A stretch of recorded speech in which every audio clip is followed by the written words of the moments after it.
যখন কথা বলি তারা আমাকে গলা নিচু করে একটা কথা বলে, ভাই তাড়াতাড়ি নির্বাচনের ব্যবস্থা করেন, তাড়াতাড়ি একটা নির্বাচনের ব্যবস্থা করেন। কোন দিকে যাচ্ছে বাংলাদেশ? শেখ হাসিনা পালায় না, কিন্তু ওনাকে পালাতে হয়েছে।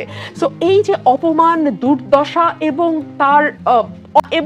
তার যে বিদ্বেষ এবং সেখান থেকে তৈরি হওয়া, সেই সবকিছু মিলিয়ে পরিস্থিতি কিন্তু 91-এর মতো সহজ সরল নাই যে কেবলমাত্র হরতাল দিয়ে শেখ হাসিনা একদিনও শান্তিতে না থাকার মনোবাসনা চরিতার্থ করবেন। অনেক ভয়ঙ্কর ভাবে আসবেন এবং তিনি তাই করছেন। আপনি দেখেন পুলিশ, আর্মি, বিজিবি, র্যাব, তাদেরকে আমরা নষ্ট করলাম, মানে সরকারে যারা ছিল তারা নষ্ট করলো। এক শুভ সকালে তাদের পোশাক পরিবর্তন করে আইডিয়া করা হলো এবার তারা ঠিকঠাক মতো কাজ করবে। কোনো একটা দেশের আইন শৃঙ্খলা পরিস্থিতি স্বাভাবিক রাখা, আইন শৃঙ্খলার অবনতি হলে সেটাকে অবনতির সঙ্গে যারা প্রত্যক্ষ কিংবা পরোক্ষভাবে যুক্ত, আমার দেশে এগুলো হয় না। আমার দেশে হয় বড় বড় কথা, লুকিং ফর শত্রুজ, অদ্ভুত কথা। আমরা না আসলে ক্লান্ত জাতি হিসেবে, আমি ব্যক্তিগতভাবে বাংলাদেশের একজন নাগরিক হিসেবে আমার এখন সত্যিই খুব ক্লান্ত লাগে।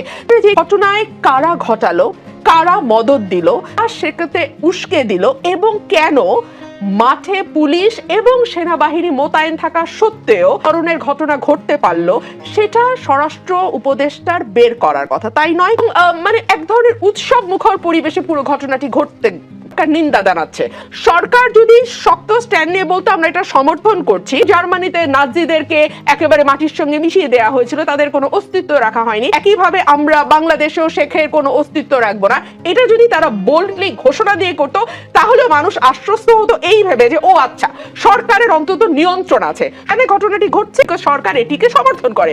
আমরা দেখলাম সরকার খুব কড়া ভাষায় বিবৃতি দিল তার একদিন পরে। মানে হোয়াট ডাজ ইট মিন? আপনি কি জনগণের সঙ্গে মকারি করেন? কি রাষ্ট্র পরিচালনাটাকে এক ধরনের ছেলে খেলা মনে করেন? এটা কিন্তু ছেলে খেলা নয়, কথা পদে বসানোর কারণে অনেকেই অনেক আশা নিয়ে এই সরকার গঠন করা হয়েছিল এবং ভয় পান। স্বীকার করবেন কি করবেন না জানি না, আমি ভয় পাই ভাই, এবং আমি এটা সকল চ্যানেলে বলি, রাত হলে আমাকে আমার সঙ্গে আরেকটা লোক দিতে হবে গাড়ি। এটা তো আমি গত 15 বছর বলি নাই। সো পরিস্থিতিটাকে আপনারা সেই জায়গায় নিয়ে গেছেন, এবং আমি যখন সাধারণ মানুষ, সেই মানুষগুলো বিশ্বাস করে